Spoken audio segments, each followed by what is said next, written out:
Di ba tatanong ba ito bumili ng motor? Dahil 10 years na tayo sa 2026, eto, ipaparapol natin to. Dumating na yung ating in-order na Honda Navi.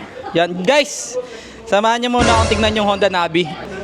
So check muna natin to kung gaano kaganda. Guys, eto na yung Honda Navi.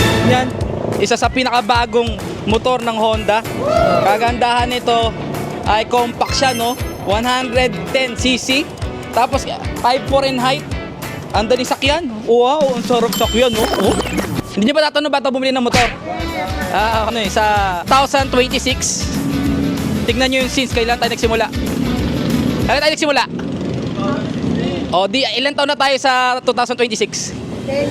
10 years na tayo. So, ibibigay natin itong motor na to sa lucky customer ng DLMT. Yan, sa buwan ng January. Parang ano masasabi mo? Sabi mo? Ang ganda.